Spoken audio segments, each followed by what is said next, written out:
Hello, everyone. Welcome to another episode of the Dr. Dustin Show. Tonight we're going to talk about a very special medication known as ketamine.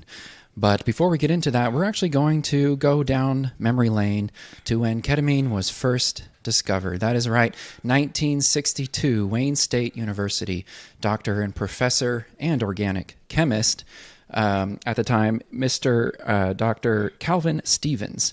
Now, he was 38 or so at the time when he was not only teaching at the university, but also consulting for a pharmaceutical company named Park Davis, later to be acquired by Pfizer. And it was at that time he was actually experimenting with phenylcyclidine. If you know that is PCP. Now, PCP, of course, is a dissociative anesthetic, but it turned out to be quite dangerous and have a lot of side effects, really hard to use in a safe medical fashion. So they altered that chemical to create something called ketamine. And it took off pretty quick in popularity once it was FDA approved. That was 1970. So about 8 years after it was discovered, it was FDA approved for anesthetic purposes. As it turns out, just in time for the Vietnam War. And that's where it really started to take hold in popularity, and especially in the combat arena. Ketamine was used very frequently for quick anesthetic, and it was preferred because of its safety profile, actually. It does not depress the respiratory system, and unlike opioids, which you can stop breathing with, ketamine does not have that same effect. And so it was used quite frequently for that purpose. As years went on, more research was developed, and they found that it was also useful for pain, chronic pain, and also depression. Actually, in 2019, the FDA approved S-ketamine, which is a type of ketamine, for the purpose of treating refractory depression. And so, despite all of this, throughout the decades that followed the discovery of ketamine, it has been used more frequently for the use of chronic pain, specifically neuropathic type pain, nerve pain, and including complex regional pain syndrome, CRPS. Many of you perhaps have heard of that horrible condition.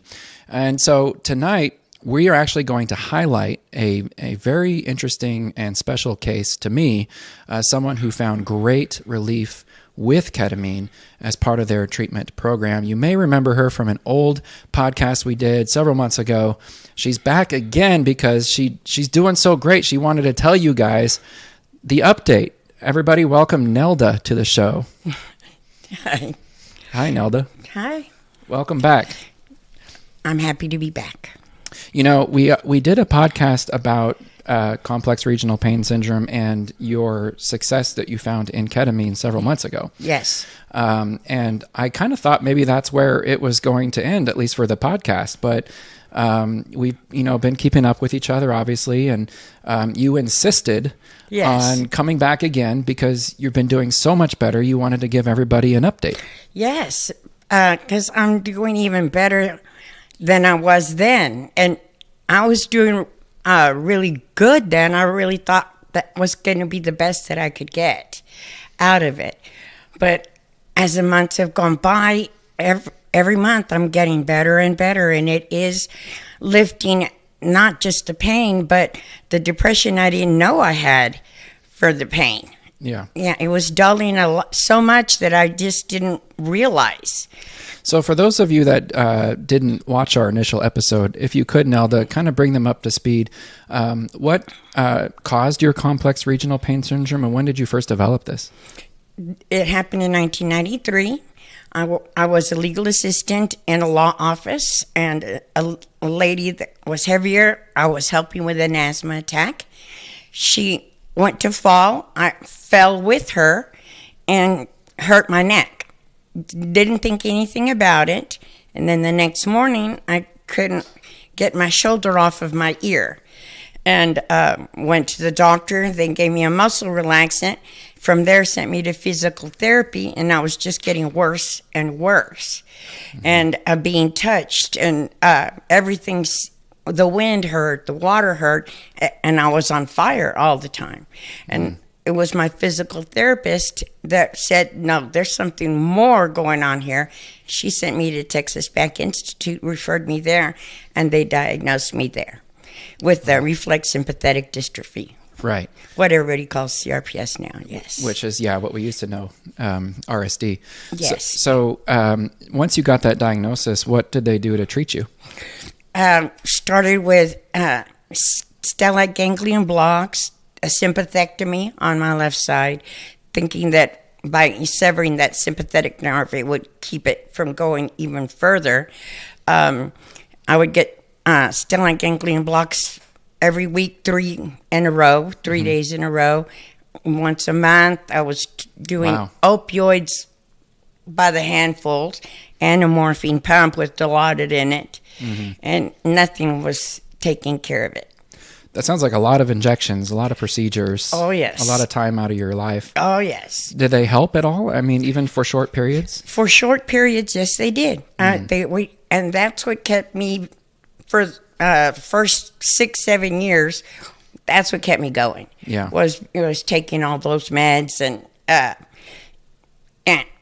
anything that I could do, I did in order. I had kids, you had to raise your family, so you just keep going.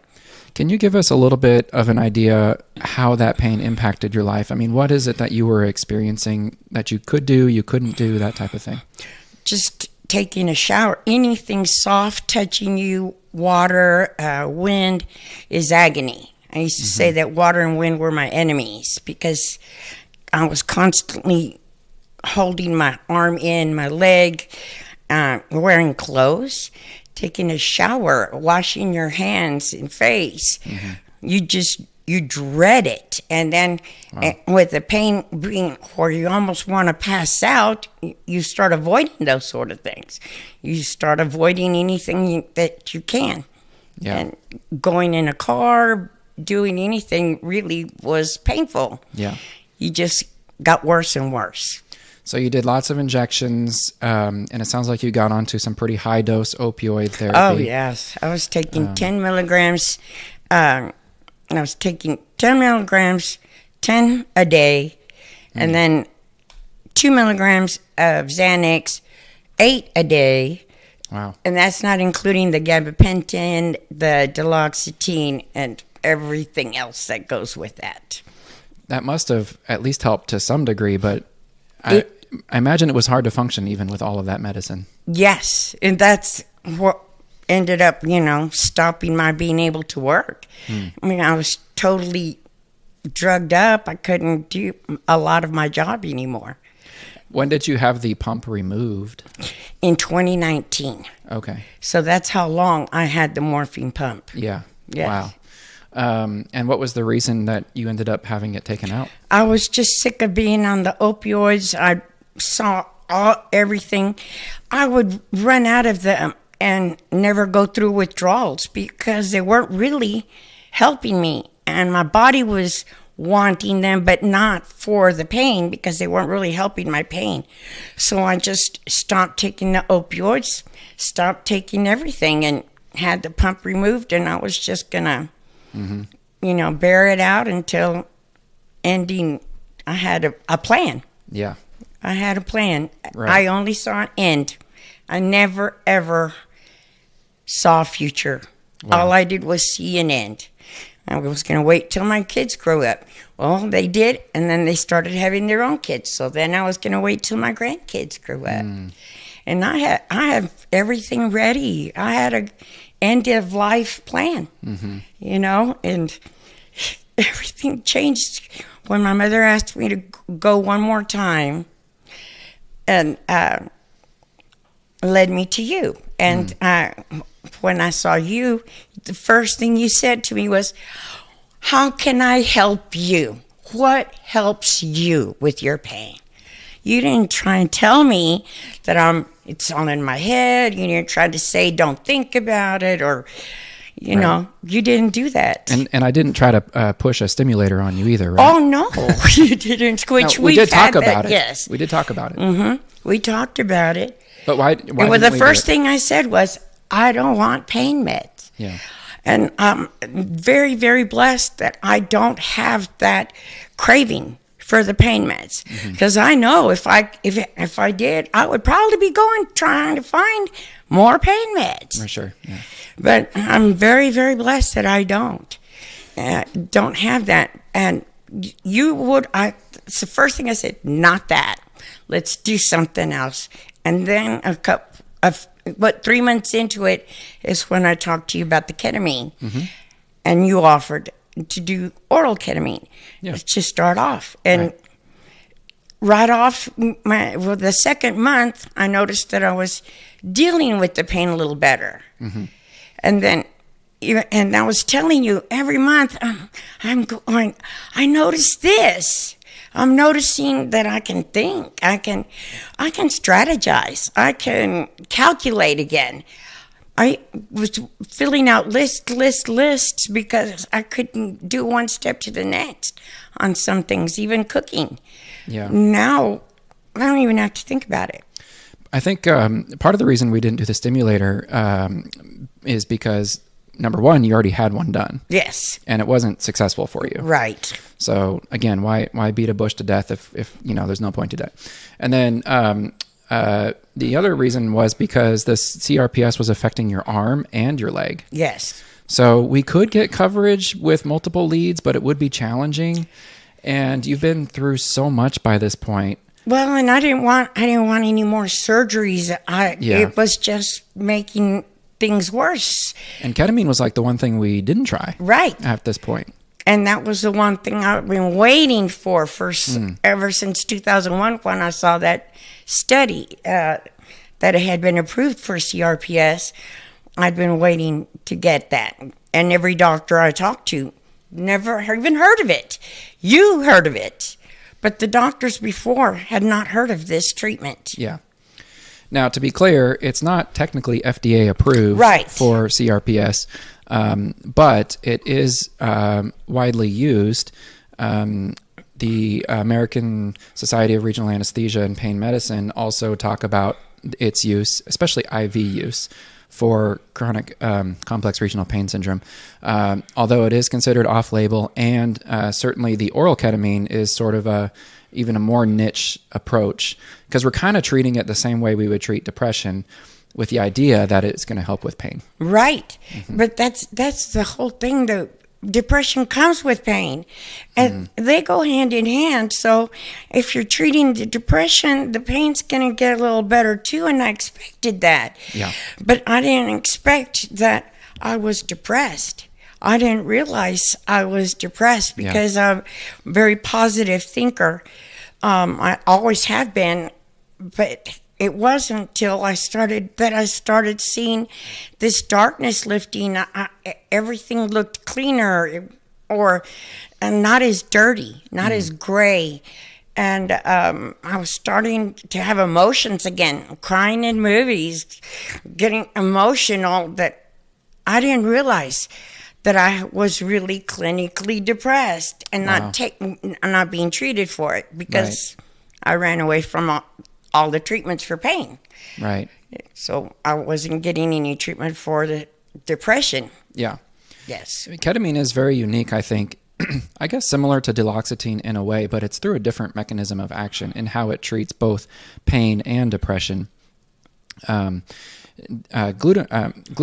is the neurotransmitter in the brain, so it's a very stimulatory type of neurotransmitter, and it makes you very sensitive to pain and stimulus and that type of thing. Glutamate attaches to the NMDA receptor, and ketamine blocks that receptor. So it's interesting in the parts of the brain where the pain is predominant. That's where that's blocked. But then in other parts of the brain, glutamate is upregulated, and that is what seems to help with the depression. So it's not that we're necessarily treating depression and your pain gets better. Right. We're really treating two things at the same time. Same time, and with the same medication.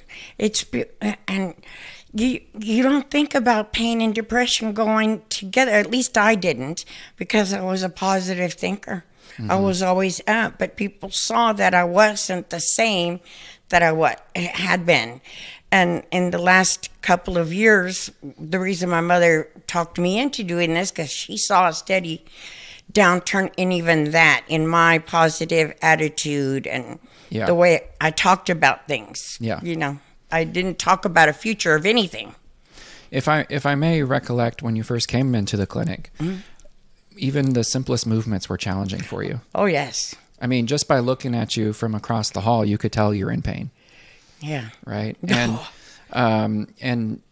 you mentioned, I think at some point, even putting makeup on, like you started coming to clinic at some point after the ketamine, you had makeup on. Yes. You had new clothes. I dyed my hair.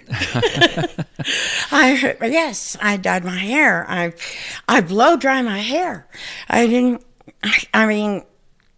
Wearing my hair down is pain. I always had to wear it in a ponytail because just wearing this right here, it was pain. Yeah. That hurt, just having my hair, wearing clothes in it, or I would be walking around like this, or sitting around like this. Kevin, do we have that picture? Because even in our last podcast, you were like that just a little bit. Yes. Yeah, there you are. Yes. But this was a whole lot better. You were so excited at this point to get on and tell everybody about ketamine. I know. Isn't that amazing? And look at how different I am now. I mean, because now it's even better. Like I said, things aren't dirty. I see a future. I'm looking at going back to school. Wow. You know? That's awesome. Where I never thought I would at 63. I'm thinking about doing just a vocational class, but yeah, I'm thinking about it. On that note, I remember you telling me one time, and by the way, she, I guess I have her full permission to share her medical history. Yes. To some extent anyway. Yes. So I'm not requiring her to be here by any stretch.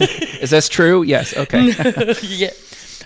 But I remember one time you were telling me that, hey, I can read again. Yes. Right? You have for a person who reads and has a book all the time. My whole family is this way. My mother raised readers, but then she's a reader too, so everybody's readers.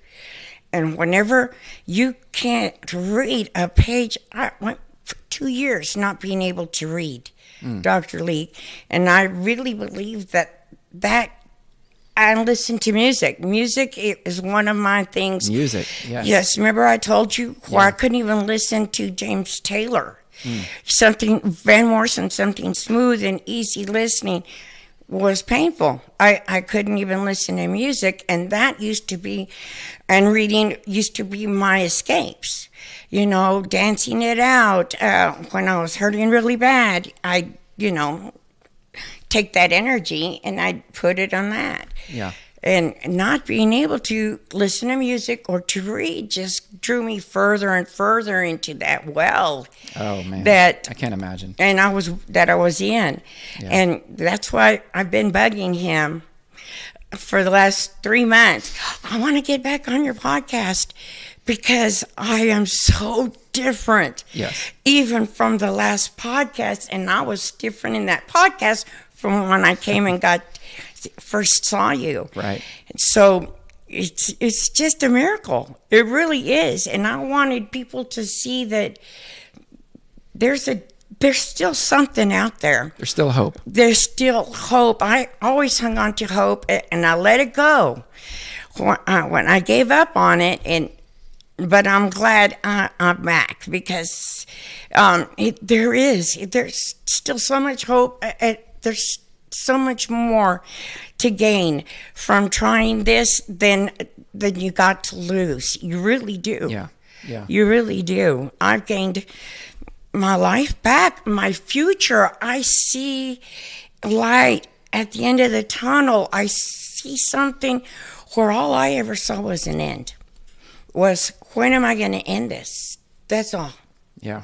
I didn't see anything else. It's like you're reborn almost. Yeah, but it is. Yeah, that's But amazing. it is, because I haven't been able to work since 2001, and now I'm here thinking about going back to school and getting a job again. And yes, I might only have 10 years of working years, but who cares? Yeah. That's 10 years of working that I haven't been able to do. And Oh, yeah. and getting out and being in a car, going to my doctor's appointment. By the time I would come, I would be in near tears and have to go, and it was agony, dreading going anywhere or doing anything. I started hiding in a shell and didn't attend anything. Wow. Yeah. Truly amazing. I hope that brings some light to those of you who might find yourselves in such a dark place. There's definitely options for you. Again, ketamine is used off-label. I think it's being adopted more frequently in this type of manner. And it does need to be monitored and dosed appropriately and, all of that good stuff. And it's not right for everybody. And to be fair as well, I mean, I do have patients we tried it on, didn't work so well. Didn't work so well for them. Right. But for the right patient, I mean, it might be worth a try. And then the whole thing is that I've had it this long and it's worked for me. I know now everything that I read, I keep up with the CRPS is if it's diagnosed and treated early, then you have a so much better chance of surviving it. Where with someone that has had it as long as I have, almost as long as I've been alive. Yeah. Not quite, but almost. That sounds, yes. That's so true. I mean, we're sort of laughing about it, but that's crazy. That's a long time. It really is. And to have been doing opioids that long, imagine the damage that it did to my brain cells. For one thing, I mean, really. Well, it sounds like you recovered well. Yeah, I am. I'm better. And it's such a different. My Uncle Miley has it too. I've told you that he's a year older than me, and his injury was from work, and it was his rotary cuff on his right side. So he has his on his right side. I have it on my left side, but his was just on the face and arm. He doesn't have it all the way down the leg. He does now, but not initially. Right. Yes. It does go shooting down the legs now sometimes, yes. Oh, man. But it's got stages just like anything else. But with this, I'm in the final longest stage, and I'm doing better. So anybody has to at least try. Yeah. I had given up, but I'm glad that I did go to someone else, Dr. Leak, and finally get the ketamine. Yeah. Because it really is working for me, and I didn't think it was at first. Because it was just so slow. Takes a little bit of time.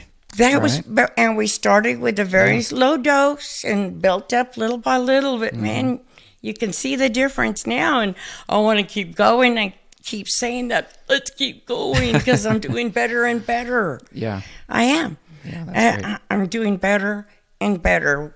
I still have my pain days, just like... you're not totally pain-free. No. Let's put it in perspective. Right. You have a very severe condition. Yes, but... Your quality of life is tremendously improved. Oh, my gosh. Yes, like I said, I have a quality of life now where I had no quality. Yeah. I mean, you can't read, you can't listen to music, you just sit. Yeah. Oof. No. Well, and I do thank you for coming back onto the podcast to give us an update, because I do think it's tremendous. And I think it's a testament, too, to the importance of individualized care. Speaking to other doctors out there, if your patient's already had a stimulator or two, maybe a third one is not the best option. Or if they've already had 3 dozen injections, maybe 4 dozen is not the best option. Right. And unfortunately, in your case, even high dose opioid therapy over long term was not the best answer for you as well. No, and morph and the pump and the too pump, for Pete's on sake. top of it. I know. Yeah. On top of the oral. Wow. Yes. And I take 3 Xanax a day. That's it. And my gabapentin. I do nothing else for the pain. Yeah. And so I work with my meditation. Still helps. It's even better now, of course, because I have better control of my brain and meditating, where it was so hard to even concentrate. Right. Now I can concentrate. Yeah. I can bring my blood pressure down by myself. Wow. Yeah. Some biofeedback. Yes. I did all of that at the beginning, and I still continued it for years, but it got worse and worse, and you give up. Yeah. And my uncle, they had a 10 stimulator on him for years, for 10 years. And it did work for him, but they did finally take it out. But he's also doing the ketamine, but he does the infusions instead. And he's getting some really great relief too. Awesome. Yeah. Yeah, ketamine, like we talked about earlier, comes in many different shapes and sizes. Right. So it's very important to work with a doctor that knows what they're doing with it, because again, it is off-label, and depending on how you use it, may not be so common, at least yet. But yes, IV ketamine use has been around for some time. And the oral formulations, I think we changed also to the troches. They have capsules and troches. Both are compounded by a compounding pharmacy. Yes. So, of course, you want to make sure you have a good, trustworthy pharmacy that knows what they're doing with that as well. But yeah, it is definitely worth a discussion, at least perhaps with your physician, if you're dealing with something like Nelda is dealing with. Yes, definitely. Yes. Kevin, do we have anybody in the questions tonight? Any questions about ketamine that we need to address while Nelda's with us? I'm seeing people just cheer. That's awesome. Oh yeah. So see, I told you we had a family group. Oh yeah. They're really happy. I was for like, you don't have to worry about our followers here. They're a good group of people. Absolutely. Well, I just get nervous. That's all. But I wanted people to see that. Yeah. Man, what a difference! And you did do a block for me when I first came to see you. Sure. We did the block, but remember, I got nothing out of it, and so we said, that's when I said nothing. I don't want to do that. Yeah. And that's when we started the ketamine. Yeah. Because that was the only thing that did get me relief at first. Right. Years ago. But I hadn't done that in 20 years. So, right. Yeah. Well, we had to do a little digging to figure out the ketamine. Yes. That wasn't necessarily standard, at least from my perspective at the time. No. But the research does support it in many ways, especially for chronic pain in general. But yes, again, not for everybody, but in this case, miracle worker. I'm real glad it was discovered in 1962. Fantastic. So we did have one question come in. Nelda, have you had any differences with the touches? Ooh, yes. Question. As a matter of fact, yes, I can get hugged now. Oh, I gave you a hug too. That's true. Yes. That's true. I couldn't even do that. I remember. Yes, I couldn't even do that. Wow. And anybody just barely brushing against me, being in a crowd, family, because everybody's hugging, everybody would go do like this, and they knew not to touch me. And that's hard also, not to be able to be touched. You don't think about that, the value of a hug. Oh, it's as a human. I imagine. Yeah, human touch. Absolutely. Yes, or your grandkids, touching and you and having to pull away. Yes, and they knew, but you don't want to pull away from your grandkids. You want your grandkids to be able to touch you. Right. And so the being touched, what a difference, because I can actually hug people and people hug me back. So, I'm going to stand corrected. It was troches or troches, not touches. Oh, troches. Well, touches too. I mean, there you go. The troches, I saw a difference because it gets into your system quicker. Yep. That I never had any side effects. I felt kind of bubbly. The very first time I did that one. In a good way? Yes. Okay. Yes, kind of bubbly, but only for about 5 minutes. Oh, okay. And then I haven't felt any ever since. Yeah. So just that one time. And it was for like 5 minutes, like I said. My uncle feels something whenever they do the infusions. I had one, but it did not work for me that way either. And I'm glad. I don't want the side effects. I'm not a side effect person. I never had the highs of the opioids or anything like that, and I'm glad with that. I'm fine with that part. Yeah, that's what I've been noticing too in the patients that I treat with this, going from the capsules to the troches. The troches do have some better absorption, and so I think we're getting better effects with those as well. I think so too. I think I'm getting better effect and I'm swallowing it and I'm not putting it under my tongue. But I still think I'm getting quicker. Okay. Yeah. Well, okay, you said I think they're designed to go under your tongue. I know. Yeah. They just taste so nasty. There is that. Yeah. But yeah, I have, whenever you said to break off, I have been doing it that way. And that's when it gets that little piece of, remember I said, but it let me down last week because of the rain. Oh, sure. Yeah, so when it rained this past week, I was playing with it more and getting better relief. Can you tell us what you feel when it's thundering outside? I feel electricity. I feel like I'm full of static, like a sparkler. Wow. You know how you see a sparkler? Oh, yeah. Well, that's how it feels like. I'm one giant walking sparkler. Wow. And so anybody touching me, it's like putting a firecracker and getting it lit from that sparkler. So this touch is just going to get big. You see what I mean? So any kind of a little touch or droplet of water or rain, it's like, a flash. Now, would this be every time it rains or just during certain type of storms? No, every time it's going to rain. Wow. I know 2 days ahead of time, even if the weatherman doesn't know it. Wow. I'll start feeling it. I'll start feeling it on the left side for sure. That's tuned in. You definitely have a severe case Yeah. of complex regional pain syndrome. Well, they said catastrophic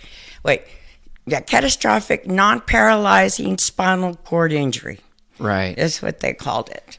And all it was from Yeah. falling a little bit back, and that was it. Yeah. I mean, I never even felt it.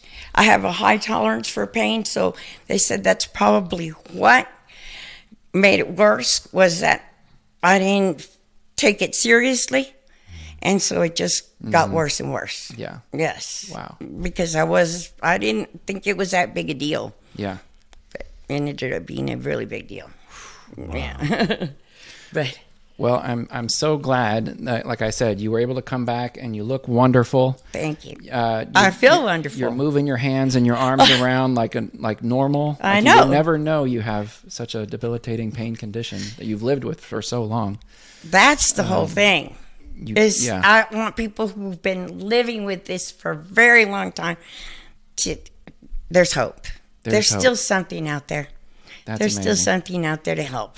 I think that's the key word for tonight, Kevin, is hope. Hope. Oh, yeah. I like that. Oh, yeah, I do too. There is hope. Type hope in the comments after the live's over, guys. Absolutely. I like that.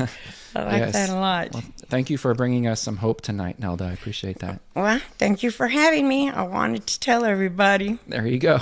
Well, hopefully we'll see you again in the future, see Yes. how things are going. Definitely. And those of you watching, thanks so much for joining us tonight. Do leave some comments, leave some praise for Nelda, and just some love that she's still here today. She stuck it out and saw the light at the end of the tunnel, and we hope that if you're in that position, you can as well. If this video was helpful for you, do like and subscribe. Leave your questions or comments below, and we'll see you next time. Take care.